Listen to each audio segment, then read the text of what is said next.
Buenas noches, mi nombre es Jaime Alberto Sánchez Zuluaga, soy estudiante de último periodo académico de comunicación social en la modalidad virtual y a distancia en la Corporación Universitaria Minuto de Dios. Primero, pues que todo agradecer por la participación en este medio audiovisual que tiene como finalidad dar el panorama de los planteamientos y de las metodologías de los estudios epistemológicos en comunicación. Como primera medida, digamos que la indagación y la investigación que hicimos al respecto nos dio suficiente material. Consideramos que hay muchos conceptos que no queremos dejarlos por fuera, por eso tomamos la decisión de hacer dos trabajos, dos videos en dos partes, pues para que no quede demasiado extenso y pues quede registrado la mayoría de material que hicimos de investigación. ¿Cómo empezamos? Para iniciar, la epistemología, como sabemos, es el estudio y el análisis del conocimiento. En el caso de la comunicación, esta epistemología o este conocimiento se ha ido constituyendo a través de teorías o de ciencias de otras disciplinas, sociales, pero también a través del mismo campo de investigación. Más adelante haremos una pequeña explicación por qué se llama campo. En el mismo campo de investigación también se ha ido fortaleciendo a través de estudios de sus propios temas que le competen a la comunicación, como estudios epistemológicos del periodismo, estudios epistemológicos audiovisuales, de la tecnología, de medios de comunicación, de masas, entre otros. La epistemología de la comunicación trata exactamente, habla de las teorías, y de los métodos de la comunicación. Y es donde se piensa el campo de comunicación desde un pensamiento latinoamericano o un pensamiento del sur, como nos lo sugiere Bonaventura de Sousa en las IAP.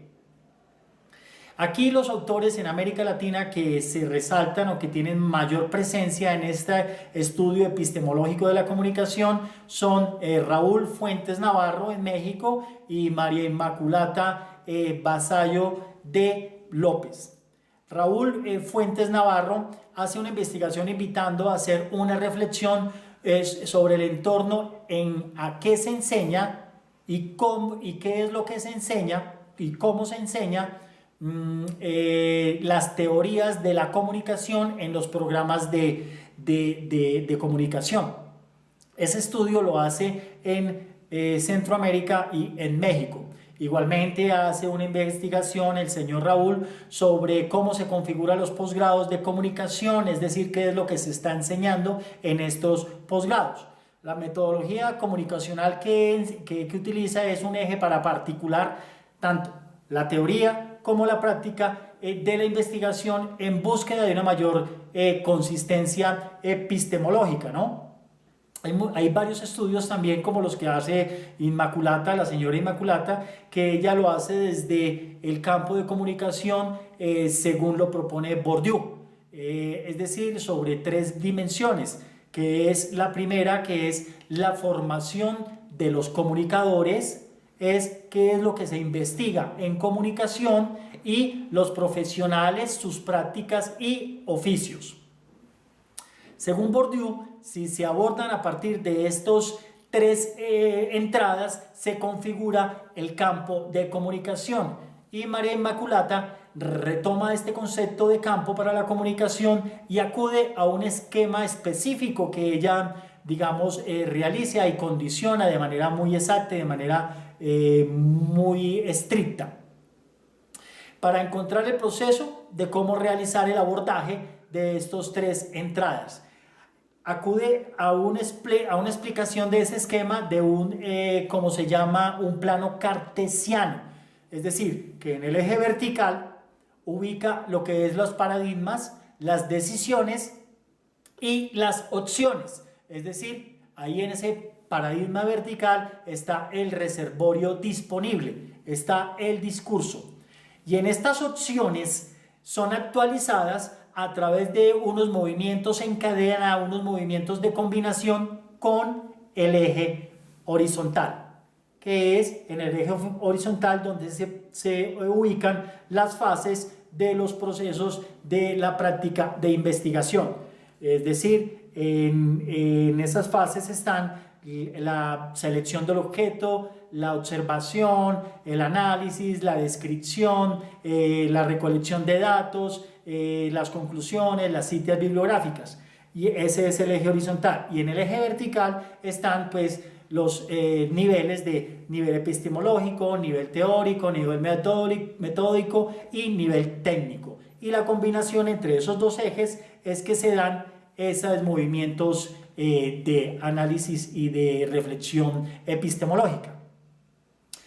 La metodología que rige esta investigación es interna del quehacer científico, y es donde ese quehacer científico de las fases se confunde con las reflexiones epistemológicas. En ese momento en que están las fases de los quehaceres, se hace también la reflexión epistemológica. Ese es el orden estricto que se hace en esta investigación, en la metodología de esta investigación de María Inmaculata. Hay dos puntos importantes en este enfoque, que el primero es el que la epistemología es tratada a nivel operativo. Es decir, que la crítica epistemológica rige los criterios de validación interna del discurso. La crítica epistemológica rige los criterios de investigación interna del discurso, ¿no? Ese es el primer punto, validación interna. El otro es validación externa, que es según lo que propone Bourdieu con la sociedad del conocimiento.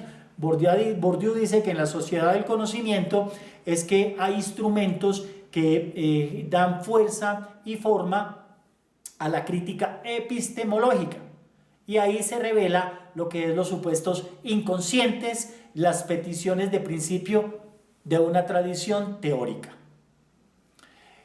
Esta metodología cuenta con una autonomía relativa, es decir, porque tiene un dominio específico del saber y del hacer, y el consecuente trabajo metodológico de reflexividad y creatividad. Es una autonomía relativa entre el dominio del quehacer y saber y la relatividad y metodológico de la reflexividad y de la creatividad. Acá se articula el campo de la investigación en niveles de la práctica, en niveles del paradigma del discurso y en fases de la práctica como tal investigativa. La práctica de investigación se consolida como un campo de fuerzas y de intenciones, sometida a determinadas consecuencias internas de la validación de la información, del campo reflexivo, validación interna, con validaciones externas, como nos lo propone la Sociedad de Información del Conocimiento, Bourdieu. Puede ser posible que un ejercicio en particular se haga solamente con encontrar cómo se forman los comunicadores. O puede hacerse un ejercicio en particular en cuáles son los haceres, cuáles son los oficios y cuáles son las prácticas de los profesionales.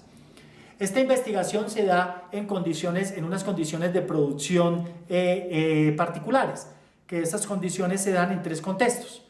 Se da en el contexto social, que es donde la comunicación es el centro de todo el sistema social. Se da en el contexto institucional, que este escenario es un escenario pobre gracias al reducido interés sobre la institucionalidad de estas investigaciones, gracias también al reducido plan metódico y procesos de investigación, y pues también que esta elección del objeto de estudio se da condicionado, o lo que se llama una investigación inducida, ya sea por grupos de investigación en particular o por instituciones o intereses investigativas. Y el otro contexto es el contexto discursivo, que es donde se identifican los paradigmas, que es donde están los modelos, donde están los métodos, donde están las temáticas, es decir, donde está la historia del campo científico. Es a través del tiempo que se va constituyendo este contexto discursivo, gracias a las tendencias que se van dando de investigación, que pues por cierto en el estudio epistemológico de la comunicación son muy pobres.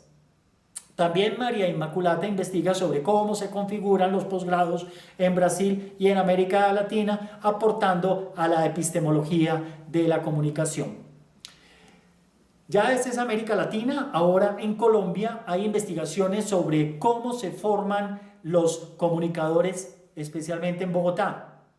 Y eso lo está en cabeza de un grupo de investigaciones de la Universidad Javeriana que la lidera o la coordina Luis Ignacio Sierra. Participan Miguel Pereira, José Miguel Pereira, que es uno de los autores de los textos que acudimos para hacer esta investigación, este trabajo que estamos haciendo. También está una académica que se llama Claudia Pilar García y Mirla Villadiego.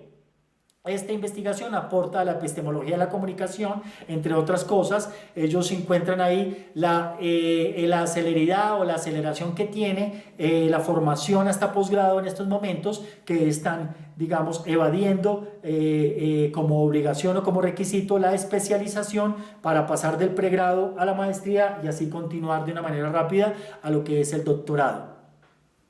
También encontramos investigadores como Sergio Roncayo, que es un filósofo y tiene un magíster en comunicación de la Universidad Javeriana. Está trabajando junto con Juan Carlos Arias Herrera, también un filósofo de la Universidad Javeriana. Estos dos académicos hacen una revisión crítica del campo de la comunicación, acudiendo a la historia de la comunicación luego de la posguerra. Ahí identifican el modo en que los discursos se articulan, dando lugar a narrativas cuyo eje gira en el campo o con una carga política mayor que una carga científica, que es lo que supuestamente se pretende, ¿no?, en estos cursos de la comunicación o estas investigaciones de la comunicación. Aquí llegamos pues a la primera parte. Ya continuamos en otro video en una segunda parte, para que pues sigan identificándolo con lo que es ya una reflexión, digamos, de los académicos y de los estudios aquí en Colombia, y digamos unas conclusiones de nosotros también. Nos vemos en unos minutos. Gracias.